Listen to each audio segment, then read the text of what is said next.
Hey, salut les amis internautes, c'est Julien Jec. Bon, aujourd'hui on va tester une nouvelle moto. Avant toute chose, je tiens à préciser que je suis sur mon trajet de travail. Moi, je peux pas faire de télétravail, je suis obligé d'aller bosser. Donc je prends ma bécane pour aller bosser, jusque là, rien d'anormal. Donc je sais qu'on peut pas rouler pendant le confinement, blablabla, tout ça. Mais bon, moi c'est mon moyen de locomotion. Donc j'espère que vous vous portez bien. Et aujourd'hui, je vous propose l'essai de ma Yamaha Tracer 900 2019. Allez, c'est parti pour le générique.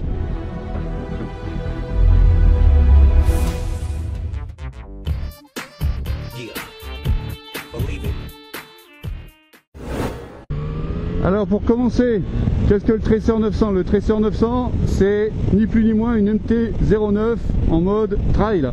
C'est une MT-09 un peu rehaussée, avec des suspensions qui ont un peu plus de débattement, une position un peu plus cool, un guidon bien large, une selle bien large, une selle bien longue. C'est le mix parfait entre un petit roadster sportif et puis un trail pépère. Et franchement, cette petite recette a énormément de succès parce que la MT-09, alors j'ai pas les chiffres, je faisais un essai là. La MT-09, j'ai pas les chiffres, mais c'est un des best-sellers de chez Yamaha. Voilà. Bon, après la MT-07, la MT-09 Tracer, je crois qu'elle est devant la MT-09 tout court, mais ça sera vérifié, je ne suis pas sûr. Donc là, je rentre du travail tranquillou, je vous montre un petit peu ma moto. Alors, cette MT-09 Tracer, ou alors Tracer 900, depuis 2018, elle s'appelle le Tracer 900. Elle est mue par un 3 cylindres CP3, calage crossplane. Alors sur un 3 cylindres, je ne sais pas si on peut faire autrement qu'un crossplane en réalité, mais bon, on va dire que c'est une appellation commerciale, donc CP3, crossplane 3, d'une cylindrée de 850 cm3. Alors oui, c'est un MT-09, mais c'est pas un 900. C'est un Tracer 900, mais ce n'est pas un 900, c'est un 850, 847 pour être précis, d'une puissance de 115 chevaux à 10 000 tours minute et d'un couple maxi de 87,5 Nm, ou 89,7, j'ai un vieux doute là, à 8500 tours minute. Donc on est à peu près dans les chiffres équivalents à mon ex Shiver. Test de freinage ABS inattendu. Alors, l'ABS, parce que là j'ai pas vu que ça tournait, on peut voir que l'ABS se déclenche assez vite, hein. Surtout quand on fait de la merde comme moi. Et ouais, je prends jamais cette route là. On va aborder le point tout de suite de l'ABS. Alors, j'aime pas trop cet ABS Yamaha. Je trouve qu'il est un peu sensible. Et quand il rentre en action, il n'est pas très, comment dire, il n'est pas très discret, c'est-à-dire qu'on ressent vraiment tous ses à-coups dans le levier. C'est vraiment pas agréable, c'est assez mal foutu je trouve cet ABS sur cette moto. Et l'ABS arrière, alors bien que le frein arrière marche très très bien, l'ABS arrière aussi est très présent très tôt et fait des grosses secousses, j'aime pas trop. Voilà, ça c'est pour clore le chapitre ABS. Donc cette moto est équipée d'un réservoir de 18 litres, ce qui me permet une autonomie de 300 km environ. Donc ça boit du samplon 98, hein, comme toutes les motos, voire du samplon 95. Elle est équipée de disques avant avec des étriers radio de chez Yamaha, donc pas de Brembo ou autre chose là-dessus. On est sur des étriers maison avec deux disques de 298 mm. Et ce que je peux vous dire, c'est que le freinage est performant. Le feeling n'est pas super, mais par contre il est facile à doser. C'est pas façon S. Miller où à peine tu touches, tu te retrouves les cacahuètes sur le guidon, hein. Non, là il est bien, il est facile à doser, il est suffisant pour cette machine. Donc niveau freinage, aucun reproche. Niveau suspension, alors c'est là que le bas blesse. On a tendance à dire que cette moto est un saucisson sur pattes. Alors il faut savoir que c'est une phase 2, hein. Depuis 2018, ils ont fait quelques petits changements au niveau de la suspension, ils ont mis plus de progressivité à l'arrière. Ils ont aussi rallongé le bras oscillant de 6 cm pour que la moto ne l'ouvre plus à haute vitesse, ce qui en fait une moto un peu plus stable mais un petit peu moins joueuse. Moi à titre personnel, je trouve la suspension suffisamment confortable. Pour rouler normalement, ça suffit largement. Et par contre c'est vrai que quand on attaque, c'est un peu dur de garder un cap avec cette moto, on n'est pas super serein. Donc moi je vais changer la suspension l'année prochaine, je mettrai un kit un peu supérieur et surtout taillé à mon gabarit et à mon utilisation. Donc suspension assez moyenne, suffisant pour le commun des mortels comme on dit, mais sinon assez moyenne. Alors concernant les pneus, alors là les pneus, on est en Dunlop D222. Et bah tout ce que je peux vous dire, c'est que j'aime pas du tout ces pneus. Je trouve que le ressenti est pas top, je trouve qu'ils accrochent pas top. Là ils ont 3000 km, j'ai l'impression qu'ils sont déjà rincés. Pas terrible ces pneus. Moi je vous conseille de les changer si vous achetez ce bécane, même si vous n'êtes pas un grand pilote. Il vaut mieux les changer parce que sincèrement, d'après ce que j'en entends et d'après ce que j'en sais et ce que j'en ai vécu, les pneus c'est pas top. C'est pas top sur cette moto. On a un éclairage full LED, donc que ce soit les veilleuses, les phares, les pleins phares, l'arrière, tout est en full LED là-dessus, donc ça c'est cool, il n'y a pas besoin de modification à faire. L'échappement fait pas trop de bruit, même quasiment pas, sauf passer les 7-8 000 tours, là ça grogne un petit peu, c'est sympa. Donc ça sera à changer aussi en ce qui me concerne. Et maintenant que je vous ai fait une petite présentation assez succincte, je vous propose de rouler un peu avec la bécane et vous dire mes sensations. Alors là la route elle est un peu pourrie, je suis pas à 100% en confiance. On va freiner parce qu'il y a un dos d'âne. Et hop hop. Alors accélérateur électronique, contrôle de traction et mode de conduite. Donc là je suis en mode standard, contrôle de traction 1. L'accélérateur est toujours aussi sensible sur Yamaha, hein, ça il n'y a pas de miracle. Alors comme j'ai déjà dit dans une vidéo précédente, avec la bulle d'origine on en prend plein la gueule. Là elle est en position basse donc ça m'envoie tout dans le casque. Ah j'aime pas trop la pose en virage, je me sens bizarre avec cette moto. C'est vraiment curieux pour moi. Ça n'a rien à voir. Et j'avais pris la F900 XR pour faire la même route et c'était carrément mieux en tenue de route. Moi je reviens un petit peu sur la bulle là. Donc la bulle pas terrible, hein. Elle est trop basse pour bien protéger. Donc là elle m'envoie le vent en pleine gueule dans le casque.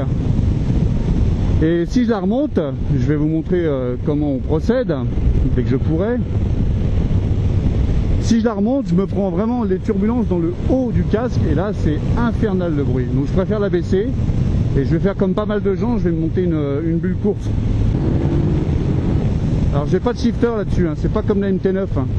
Le shifter c'est en option ou en standard mais sur la GT. Alors j'aime pas trop le shifter de chez Yamaha donc je suis pas... Voilà, je voulais pas... ça m'intéressait pas d'en avoir un quoi. Alors le moteur sincèrement il est vraiment hargneux. Je connais pas bien la route, je fais gaffe. Le moteur il est hargneux, il reprend n'importe quel régime. Là je suis à 4005. Hop, il a la rage tout de suite. Je peux me mettre en 6ème. Allez, 6ème, 60. Filet de gaz. Pas une vibration, pas un tremblement. Voilà, tu vois. Je ralentis un peu sans vide. Bah regarde, c'est quoi, on va même rester en 6ème. On va même rester en 6ème. Bon, c'est un peu abusé, je suis d'accord. Regarde si j'accélère. Ça grogne à peine. Franchement, ce moteur, il est très très bien exploitable. Alors ceux qui me suivent, ils trouveront que la vidéo elle a une qualité d'image un peu particulière et je tiens à m'en excuser. J'ai chargé tout comme il faut hier soir ma GoPro Hero 7 Black qui me casse les poup et j'ai pu faire 3 pauvres plans ce midi là pendant 5 minutes et la batterie est vide alors qu'elle était chargée à bloc et que c'est une batterie neuve. Donc sincèrement GoPro ça commence à me taper sur le système. Donc là je suis avec ma vieille Hero Session, bah, j'espère que ça rendra bien. En tout cas désolé pour ça. Alors on est sur une moto qui a des petites aptitudes au voyage, mais c'est pas une GT non plus, hein. On n'est pas sur un Versys 6000 ou une GS ou des choses comme ça. On est quand même très typé roadster, sauf qu'on a une position un peu plus sympa. Mais c'est un bon mix, hein, c'est un bon compromis. Moi, pour faire les road trips que je fais tous les ans, les Alpes, etc. Tout en ayant une moto pas trop lourde, parce qu'elle fait 114 kg tout plein fait. Je trouve que c'est un très très bon compromis. Alors, quand je vous dis que ce moteur c'est un petit nerveux, là, je suis en première, donc je vais passer à 2 direct, hein, il y a un virage. Mais sincèrement, regarde, je roule tranquille, en mode Dr Jekyll, tu vois. Et là, Mr Hyde, dès que tu ouvres la poignée, ça tire, putain. Ah vache. Elle est sacrément nerveuse. Hein. Ils ont vraiment fait un boulot sympa avec ce moteur.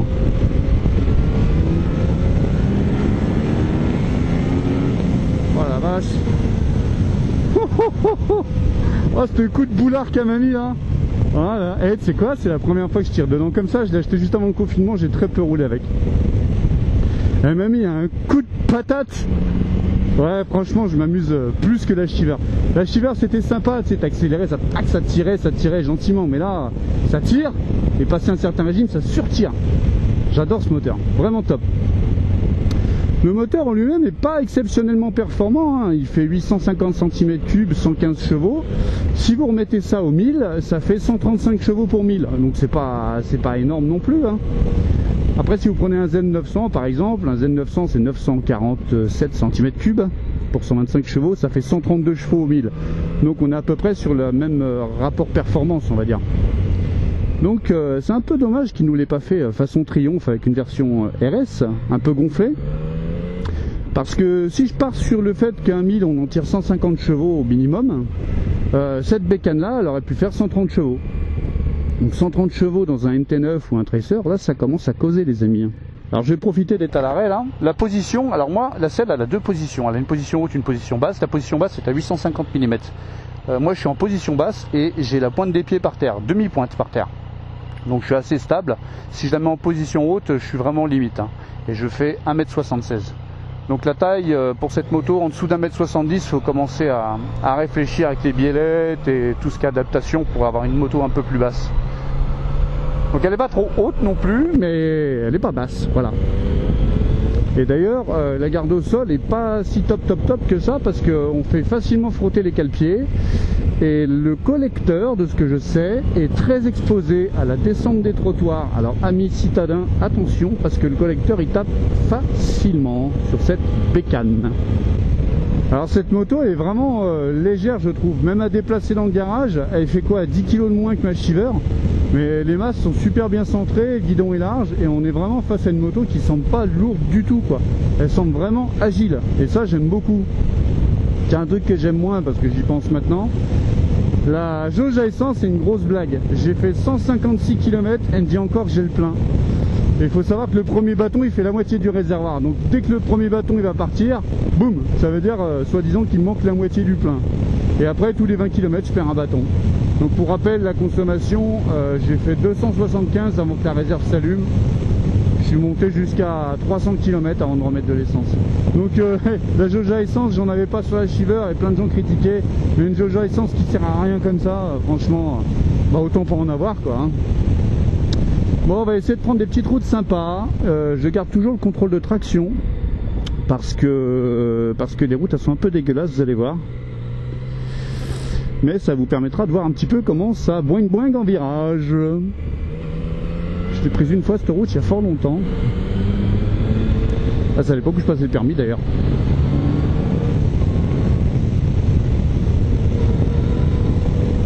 Alors cette moto, elle a beau avoir son bras oscillant rallongé, elle fait quand même des wheelings toute seule en première et en deuxième si on l'aide. Les routes un peu cabossées, tout à fait le genre de route sur lequel je roule. Hop, on freine. Alors si, le freinage est bon, hein. Moi j'aime bien le dosage du freinage, hein. Regarde, je suis en première, on va mettre la 2 parce que la première ça repart un peu sécos. Tu vois, ça monte là, mais pourtant ça repart impeccable. Ça fait un peu comme une route de montagne, hein, c'est pour ça que je vous montre. Hop, le petit pied par terre parce que j'ai pas confiance aux pneus. Voilà. J'aime bien son petit champ là, passer les 7000 tours. Hop. Bon, faudra peut-être mettre une petite ligne dessus quand même, hein. Ça sera quand même plus sympa. Là, ça repart assez bien, hein. Bon, tu vois, par contre, je sens pas ma roue avant sur cette moto. Ça doit être un Tracer, le train avant reste léger, hein. Peut-être moins que la MT9, mais le train avant reste léger quand même, hein. Par contre le moteur il a vraiment une hargne. Alors j'ai essayé le mode B, non le mode A pardon, donc le mode le plus sport on va dire. Ça change pas grand chose à l'expérience de conduite, hein. Ça rend plus désagréable la moto, ça donne des à-coups, ça tire un peu plus dès le départ de la rotation de la poignée, mais c'est pas forcément agréable parce que cette poignée elle est pas facile à doser. Je trouve que la connexion poignée roue arrière comme disent les journalistes elle est pas excellente sur cette moto. Tu sais, t'as l'impression qu'il y a un délai, bah déjà t'as pas l'impression de tirer un câble vu que t'en tires pas vraiment. Mais bon, c'est un peu particulier. Je sais même pas où je suis là. Alors cette moto niveau confort c'est pas mal, c'est mieux qu'un Roadster c'est pas non plus une GT comme je disais. Le problème c'est que je trouve que pour la catégorie de moto que c'est, les pieds sont trop en arrière. Les pieds sont trop en arrière, trop repliés, ils sont trop sport en fait pour cette moto. Il faudrait qu'ils soient un peu plus droits, un peu plus bas pour se sentir vraiment bien. Et la position des pieds induit qu'on a un angle avec son cul qui est pas très agréable, et au bout d'une heure et demie, on commence à avoir mal au fondement, quoi. Donc bof. Ah, il y a pire, hein, mais il y a mieux aussi, quoi. Tiens les amis, ce que je vais faire, c'est que je vais m'arrêter 2 secondes. Je vais m'arrêter là, voilà, ici, et je vais vous montrer un petit peu comment ça marche le contrôle de traction. Alors, les modes de conduite, c'est là, je suis en mode standard, on appuie là, ici mode, on pousse, tu vois, je ne touche jamais, mode A, mode B c'est le mode tranquille, donc moi je reste en mode standard, il n'y a pas de souci. Contrôle de traction, c'est là, il est sur 1, 2, 1, 2, 1, si je reste appuyé, tac, on le déconnecte, voilà, c'est pas plus compliqué que ça. Donc là on va faire gaffe, on est déconnecté, c'est juste pour vous montrer un peu la santé de ce moteur. Allez, c'est reparti. Voilà, donc pour en revenir à ce contrôle de traction, je trouve qu'il est mal foutu. Quand t'es en première, que tu mets plein gaz, la moto elle lève, mais tu sais, tu sens des coupures, mais sèches, tu vois. C'est pas comme sur la Chiver où c'était doux, ça reposait doucement, avec plein de clignotements. Là, c'est vraiment, tu sens vraiment que c'est sec, ça te comme ça. C'est pas ce qui est le plus agréable. Par contre, tu vois, là, quand t'as pas de contrôle de traction, première, ah, j'ai pas osé parce que c'est un peu gras, mais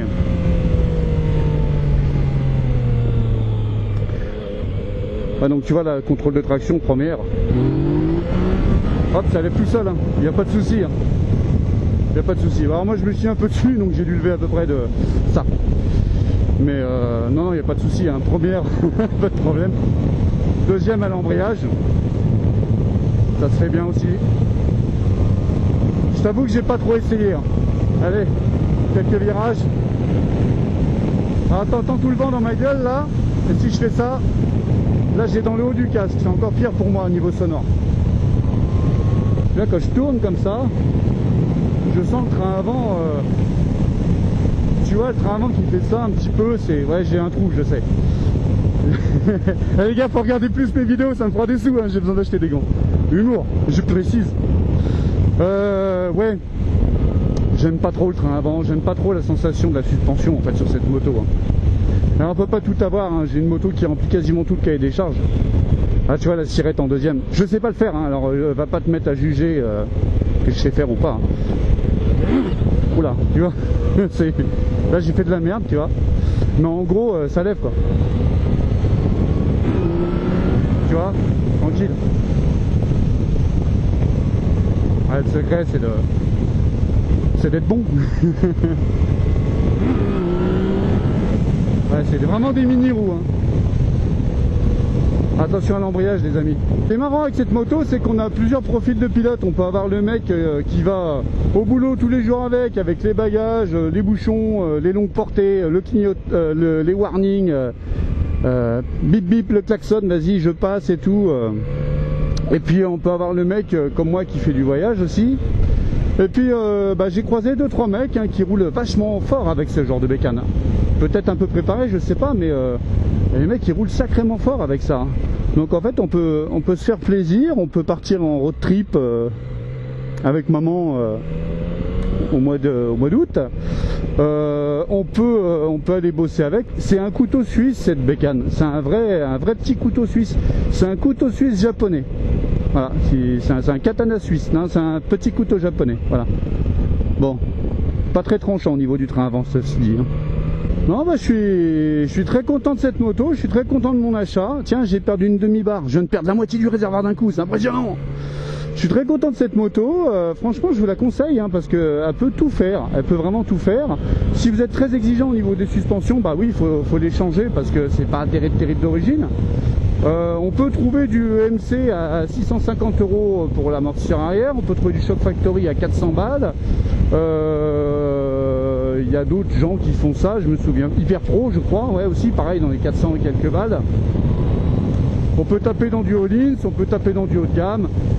Allez, avec 1000 balles, t'achètes ta moto là, tu roules un peu avec, tu t'y habitues, c'est ce que je vais faire. Je compte pas le pot d'échappement et toutes les conneries que je vais mettre, hein, genre top case ou machin.